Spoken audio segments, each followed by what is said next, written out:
Hi, everybody. Russ from the West Ham Network. Hope you are all safe and well. As we do immediately after the game, we hasn't quite finished yet, very, very much so, but we do we're holding on at the moment. It's still 1-1, 1-1, and we are very much holding on.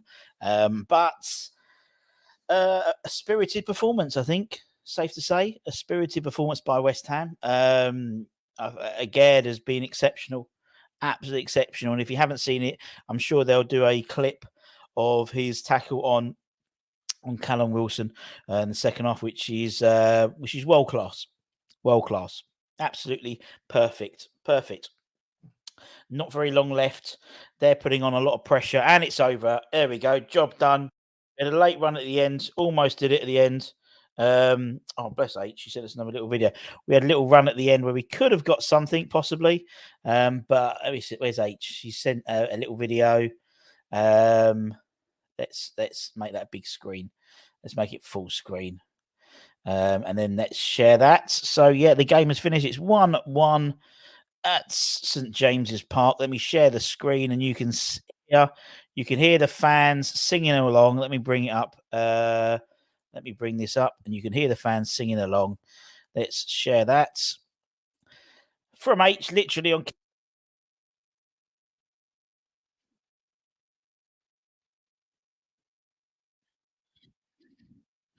And there you go, in the gods, proper in the gods. Bless her, but H, God bless her. She's it's a bit nervy doing that up so high up, but no, 1-1.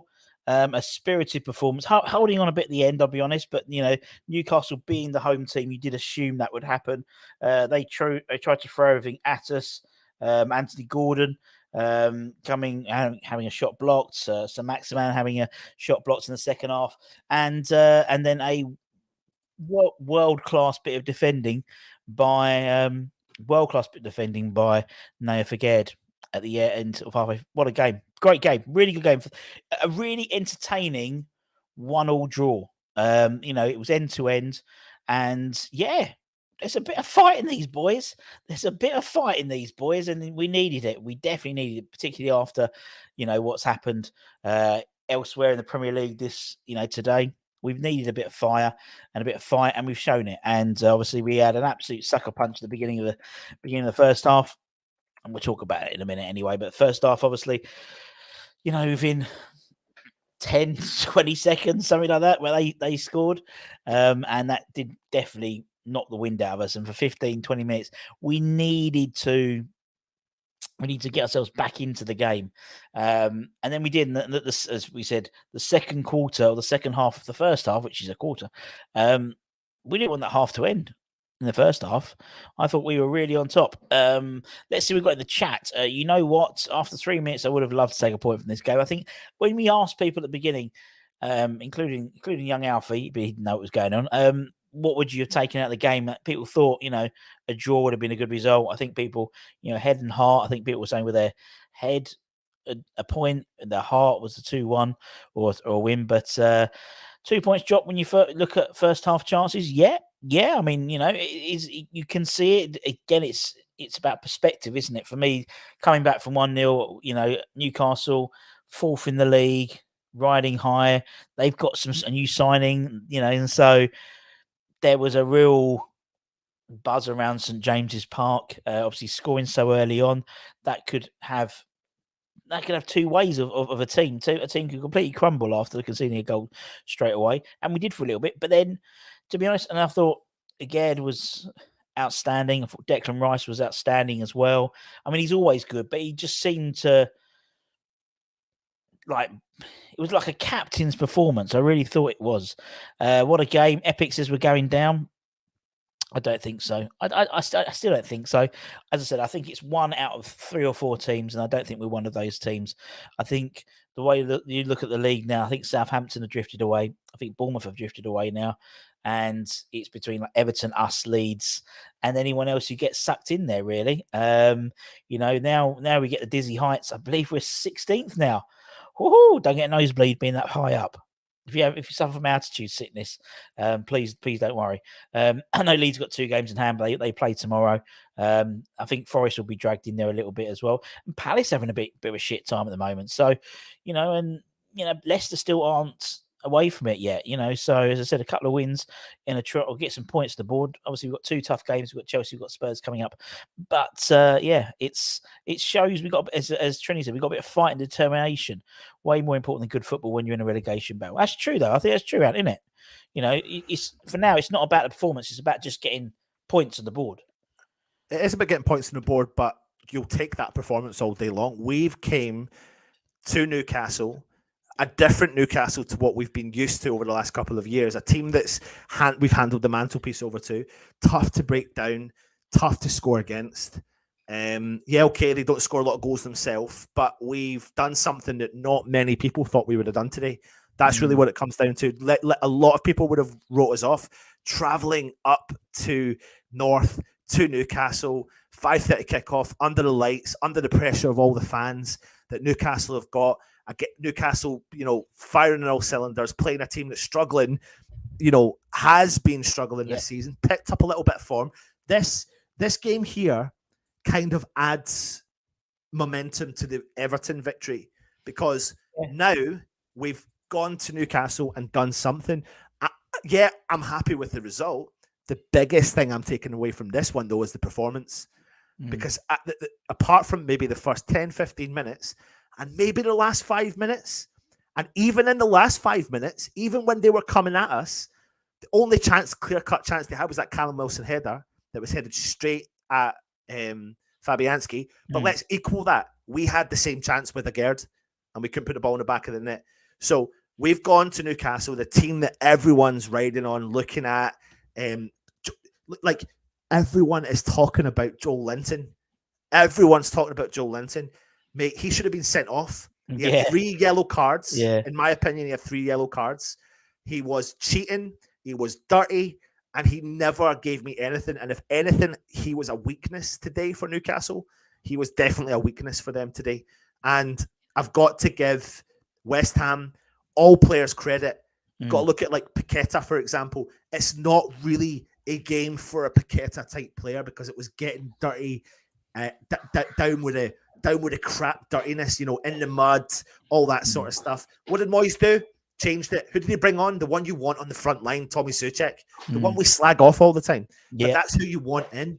And see in the second half. Sorry, I know I'm going verbal diarrhea here, but see in the second half when Soucek, he won a header, right? He won a header. And it was a foul. He went in, but he threw his body on the line. There you go. They're buzzing about the draw. Buzzing. They're buzzing. Not necessarily about the draw. I think someone's had a bit too much sugar. So that's gonna be fun tonight when they're staying over. But we need to respect the point, more than respect the point for this one. Hi, Flo. It's more about absolutely respecting the point on this one. But also taking the performance. The performance is key for me. So many people went. I even think people in the chat were saying, "I'm not getting carried away."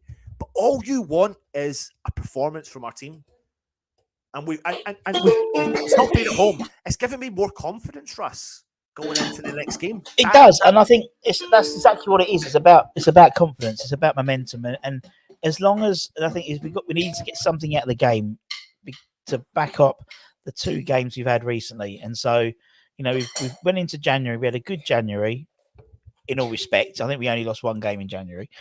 Now they're in February now. And so we've got then we've got obviously the Chelsea game and then the Spurs game. We've got 2 big games, which I'm not worried about the fans being up, but it's the players. It's about momentum. So it's I'm looking forward to it now. But I mean, everyone seems to be, there seems to be skills overload. Yeah, I think it is at the moment. But that's the West Ham I love, giving it everything to the end, and that's what it was. I think the effort was there, wasn't it? Do you know what I mean? It just kept on going, and I mean, I was impressed. I thought Antonio ran himself relentless. Not obviously. I thought he played. I'm not his biggest fan, but he had a good game. I thought he was. Obviously not as. But Russ, talk about Antonio for a minute. Antonio 3-4 weeks ago was completely down and out. He was completely down and out. But Antonio, every single season, seems to go through a down and out moment. And every single time he does that, he somehow bounces back a little bit. Now, I am not saying we need to lead the line with Antonio week in and week out. Absolutely not. I'm not saying that at all. What I am saying to you is when the shit gets tough on him, he reacts by doing a couple of decent performances. You can't take away from his performance against Everton. You can't necessarily take away from his performance against Derby. And you cannot take away from his performance today. And it doesn't matter if you're a fan or not, whether he starts or not. You want all your players finding form at any point whatsoever. And that is just, even if it's like a 1% better than the last game, and he played all right in the last game, then that's good. That's how, for me, momentum builds, confidence builds. Like the dressing room, Russ, must have a little buzz about it because must do. Well, when did we? I don't like it. When did we get beat? I'm trying to remember now. I know it sounds really bad. Wolves. Yeah, it would have been the Wolves game, I think. Yeah. Yeah. Competition. Brentford. Yeah, Wolves. Yeah, Wolves was after Brentford. Yeah. So I get people will say, but it was only Everton and Derby, but it doesn't matter because that momentum has, in theory, been backed up today. Again, like, so I'm not. We can go digress into it later on about, papering over the cracks and blah, blah, blah. But when the going gets tough, we've stepped up and yeah, you're right. It could have been 3 points, but equally though, it could have been 3 points the other way. Like, and it was that kind of snatch and grab near the end. But man, I'm delighted, Russ. I'm delighted with. Yeah, I am as well. Particularly with going down 1-0 so early on. Particularly going down so early on, Russ like that. Yes. Yeah, we could have crumbled. We're playing away. We're playing away at Newcastle and stuff, and yet we've shown some bottle.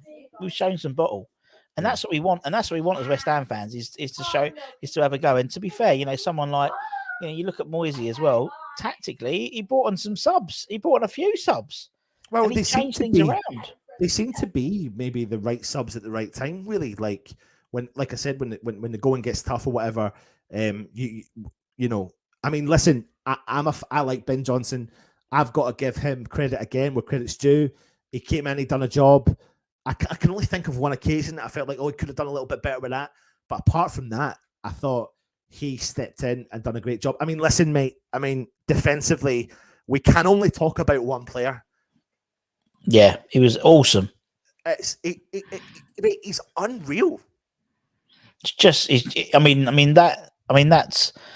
I think Martin was at the game because he literally texted me and genius, and I was like, what? And then 30 seconds later, he did that sort of tackle on Callum Wilson, last ditch. He's done that a couple of times now already this season.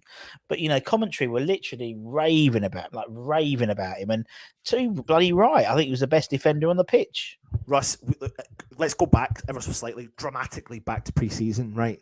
Yeah, Agard got injured doing the exact same tackle in a pre-season game. Now, when you watch the review that I put into you, I remember it like word for word. I said something like, let's hope he's not injured, because I'm telling you, and even though it's pre-season, he was like 4 to 5 yards behind the striker. He made up the ground and made an unbelievable tackle. He got injured from it. He done exactly the same again today. He can make up the ground. We don't and haven't had a defender like that for so long. So I do believe, like, if he was fit, like most of us West Ham fans think from the start of the season, things could have been a little bit different. But it's not just about what he can do defensively, Russ. Some of those passes today, and nearly all of them connected, and a couple of the ones that didn't connect, my God, see if they had.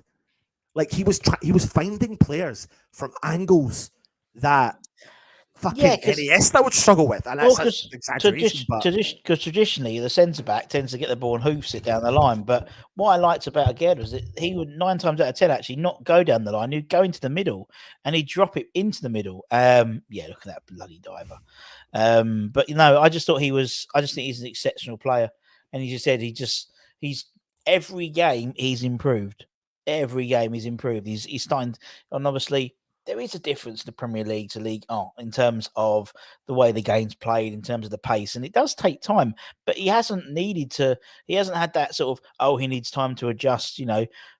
Give him that sort of pass. He's literally come in and gone, like hit the ground running since he's come back. But he was the only player, when we brought him in, what Moyes actually, or when we done a scout report on him or whatever you call it. Yeah. After doing it, what I realised was he was the only player in League One that could keep up with Mbappe. Yes. Yeah, That's how they defined him as a defender. I think that's what made him stand out a lot, was when they played PSG, there was only one player they've ever really came across that could match him, like run for run, pace for pace, in terms of his quickness at getting back and covering. Now, what you've got to give again credit for is, I mean, I can't fault. I mean, maybe I can fault Agbona. Maybe I can fault the first goal. That's it's not shit. It's a good goal. But they've just penetrated our defence. They've just put it through the middle of the two, whoever it was. And that's crap. And you want players like Callum Wilson and Danny Ings on the end of them. They're the two players you want on the end of them. Exactly. And they're never going to miss from it. Antonio probably will miss from that. And I'm not being horrible to him, but he probably would. So apart from that, mate, I mean, you can't. I mean, Ogbonna must look beside him and have so much comfort in knowing that, wow, like, you must be looking at him thinking, you're that age and this is what you're like. It's really nice. It's good to watch a solid defense, like we've been going on for a couple of weeks now. That's not really necessarily our problem. No. And we're picking up points just at the time when we're about to receive Scamacca. Ings kicked back in. Do you know what I mean? Just hopefully, and depending on what the situation is with Cornet, because it's a little bit of mixed news. So, but if he can come back in, then, I mean... Well, it's like, it'll be like a new signing, won't he? He'll be like a new signing. And I think that's the thing for me. It's like, I mean, today was the litmus test, in terms of was the previous two games flash in the pans, or was there some sort of upturn? The performance today and the effort that these guys put in today, to me, shows it is an upturn rather than necessarily a flash in the pan. They've come out, they've really they've given Newcastle a bloody good game today. And I mean, it's a good game to watch for the neutrals anyway. And they try, the effort was there. You could see you had Mikal, you had Bowen running all over the place, whether they were up front, whether they were tracking back. You had Declan Rice moving more forward. So obviously for me, that to me shows that he's got confidence in the defence now. He doesn't have to stand in front of the back four or the back three.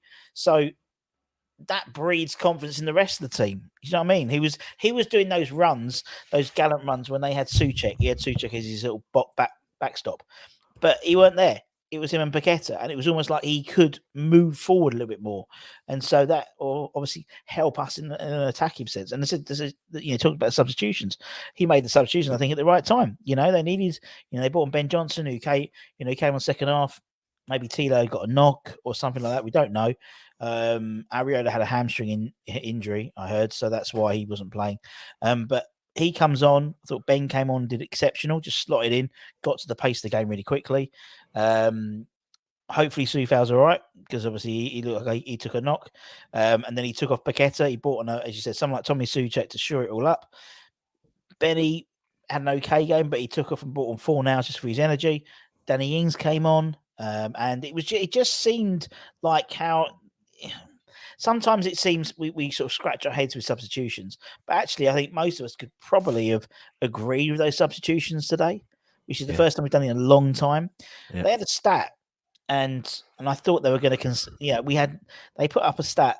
We've had at the time it was 99 cross corners we've faced this season. We haven't conceded from a corner, and they put it up just before that ball dropped down to that last corner. So we haven't conceded from a corner this season, and we've 101 or 102 now, which is great. But I just it's giving us hope. I think it's showing that there's some fight in these team, and there would be, but it's nice to see it.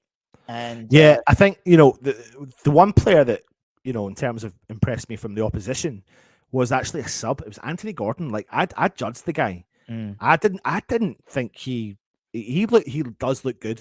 He does. Like Yeah, he will absolutely add value to Newcastle moving forward.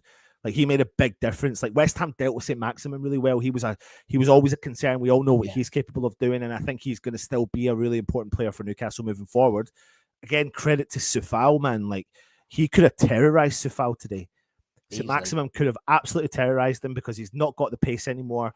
And what summed up Sefal today was he watched Maximum when he was in the box doing about 20 step overs and put his foot out, got the ball, and moved forward with West Ham. Totally. And that's going to do players like him huge boost, huge justice. Like I like the link up play again between Emerson and Benrahma in the first half after the first 15, 20 minutes. A nice bit of link up. Benrahma went quiet in the second half. Yeah. Paqueta, oh man, like he had a kind of what I would call an under the radar performance, but like Yes. but a good under the radar performance. Yeah. But the game necessarily wasn't for him because he was getting absolutely. I mean, at one point, I don't know if you've seen him. He got taken down from Joe Linton. He went like this to the referee. He went 1, 2, 3, 4, 5. Like, what am I going to do? What else can I do? He was complaining because I was getting absolutely chopped down left, right, and centre. So changing him and him getting a goal. Russ, him getting a goal. Yeah, great. Huge. I mean, and I mean, we've changed. You can see we've changed stuff up. Declan Rice is taking the corners now, and like okay, but as you said, at least he beats the first man. He beat the first man several times when he had his corners. Things we are changing. We are doing things differently as well. I mean, it was great to see him score, and just the joy. About that? Did you see his? It was the worst flip I've ever seen. I freaked out. I was like, "No, don't do it!" Because like, why the fuck are you doing that? It was like the worst angle that you've done. Yeah, but you had that, and it was a good point, and I just think it could springboard us now. It's 3 sort of decent performances in a row, and as you said, with the likes of Cornet coming back, with Skamaka coming back, with Zuma coming back as well, I don't think we're in as dire straits as people think we are, to be honest. I don't want to. I mean, it can all change as we know. Oh, definitely, right? It does. I do believe in the word transition. I think it exists. I've always said it from the start. I'm not saying we're now going to be like world beaters or anything like that. No. But we look for something, right? And the something is we played Everton last week with a struggling manager who put out the same team today with a manager who's given them a kick up the arse, and they've gone ahead and got a bounce win, which is what you expect. But they still did it with the same team. We got the victory over them. We need to back that victory up by doing something against a team who is in form. Newcastle just qualified for the Carabao Cup final. Yeah, they're sitting 4th, I think, in the league, challenging for Champions League. They've spent 40 million quid just there on Anthony Gordon, who didn't start. They've taken our right back off as a young future right back from us, albeit didn't play or wasn't featured. So a lot going for Newcastle at the moment, and all momentum facing towards them. And that's a tough thing to turn up and do and take it, especially at St. James's Park. Definitely. So, I mean, a lot of fans would have gone there today not expecting much, but still we turned up as fan base. We still turned up in the fan base. Yeah, I mean, we always would do. West in particular, a lot of people, I think Andy from the supporters club was like, we might not be here for a couple of years, so I'm going to make the most of it. So a lot of people did turn up anyway. But for me, I just thought, it was a performance that we needed to put in. Because we've all just, there's been, everyone, like you and me are like, 2 good wins. Others are like, well, okay, you've played Everton and Derby. Granted, but you have to play who's in front of you. Today we're playing a good side, a good team, and people were thinking we were going to go away there and be absolutely turned over. We weren't. We came away with a point, and it could be a decisive point this season. But not just for the league, but I just think in terms of the fan base and in terms of getting behind the team, going into a really tricky February, and then obviously then we get into March and we start the Europa Conference League again. So, it's all about just getting behind them. And I think, but it's a 2-way process. The fans can only get behind a team who are showing some bollocks and showing, some bottle. And they did. It's not an easy place to go to, St. James's Park. Yeah. Well, I tell you what, I quite openly said that I the Everton game, a lot of people felt like it had that vibe to be risky in terms of it could have gone toxic. I stated that even if we had got beat, I don't think it would have gone toxic. It would have helped get towards being toxic. But what if we had got beat there? That would have put so much pressure onto this game. Now people will say, "Oh, well, we're taking it game by game." Well, we have to take it game by game because we can't think about the future. We need to just deal with what's in front of us. So we've done it. Everton out of the way, 3 points. Newcastle out of the way, 1 point. We go into Chelsea, and in theory, we go into Chelsea with what we would hope is a fan base united, with a dressing room. We hope united, and it just that alone can hopefully help and yeah, I mean, shit, man, Chelsea, how much money have they spent, mate? We're going into a team that spent what, £500 million, is it? Is it? Yeah. Well, in there, they've now hit 3 billion since the beginning of the Premier League, and considering they probably only spent half a billion in the last transfer window. I mean, we've literally, well, come the summer, we would have hit £1 billion of transfer fees since the beginning of the Premier League. And so, but Chelsea about 3 billion. But yeah, and I mean, this is, for me, it's not about, how much we pay for the players, it's how much they show on the pitch. And, for me, I just think there's so much, there could be so much with this side.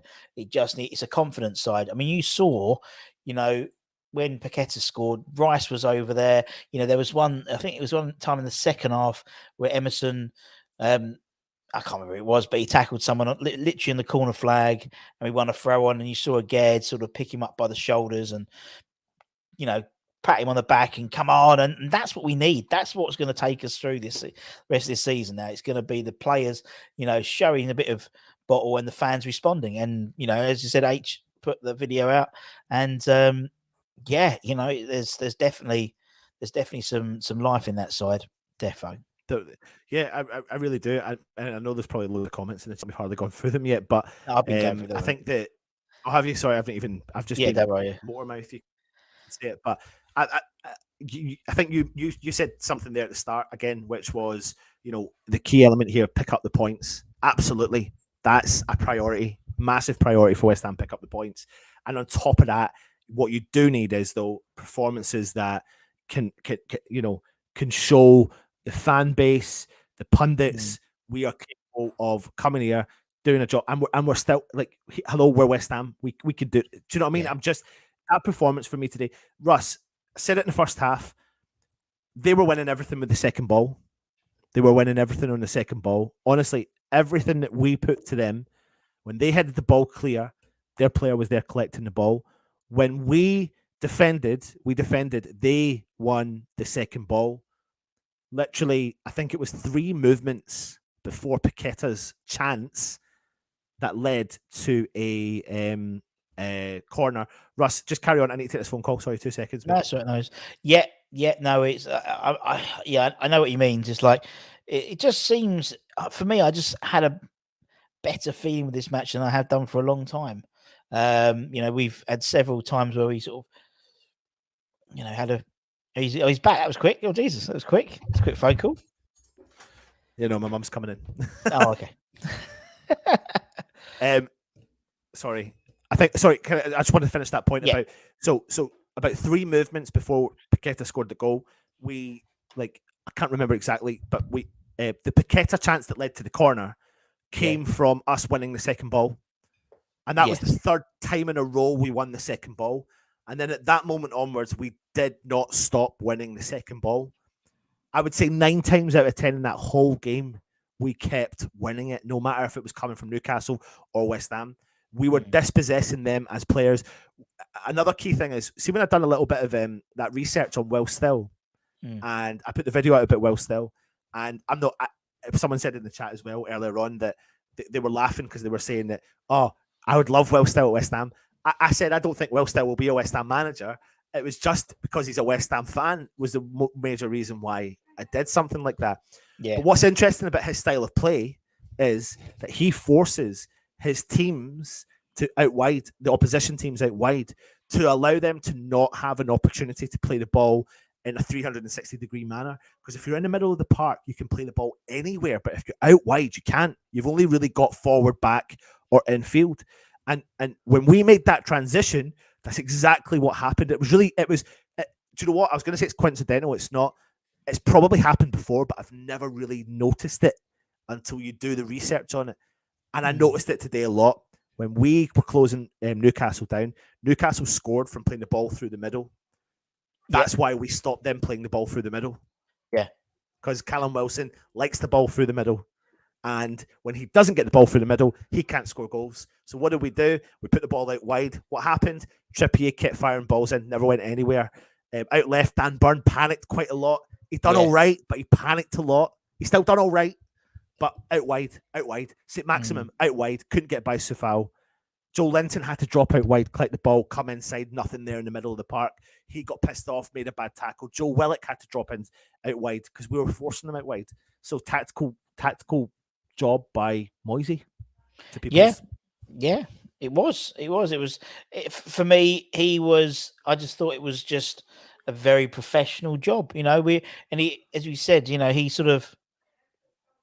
managed the game, and we talk about game management. We talk about West Ham, and we don't particularly do well when it comes to managing the game, but we actually did all right this week, and actually the substitutions came at the right time, and for me it's just like it just made sense. The game made sense yet today, whereas at times it hasn't made sense in terms of Moyes' decisions and things like that. But look, we'll roll on.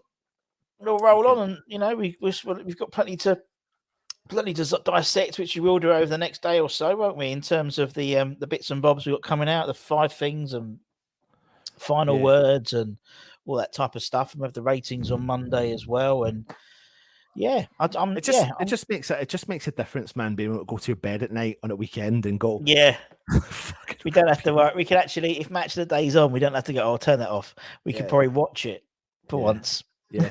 And do you know what? I would watch that. If you haven't watched the game and you're going to watch the highlights for one reason and one reason only, and just watch him play a Gerd. We're blessed. It's funny. You every now and then you get a player and you think, God, we're blessed. Paye, blessed. In terms of blessed to see that style of player play for your club is what I mean. We need to enjoy the Gerd in defence because he is going to, if he stays fit, and all that sort of stuff. And I'm telling you now, Russ, if we can get anyone to a similar, we won't buy a central defender like him because we've got him. We need someone else to complement him. And what I mean by that is, I'm not saying Zuma isn't. I'm not saying we need to think of the future. If we can bring someone else in, mate. Yeah, I totally agree. I think there's a third. It's that third man. And if we play back 3. I reckon I do think he'll end up going back to a back 4 eventually, with Zuma and Agard in the middle as the pair, because I think he sees them as a pair. But Oggy came in, did a good job again today. Maybe could have been at slight fault for right at the early, because he ran in between the gap between Wilson did between Oggy and Kira. But apart from that, solid game. Had a solid game, I thought Oggy did, considering he's played. He's played 90 minutes, 3 games in a row now, isn't he? I think. Yeah. Not bad for somebody who's injury. This is an interesting one. Is it Calvin Bassey you're talking about, Jim? Actually think, I think he would have been quite a good one because he can play as a centre back and obviously can play out at the full back position as well. So obviously, I think he's done all right at Ajax though. He's the one that was at Rangers and at Ajax. Yeah, that's the trouble. And I'm sure that's the next.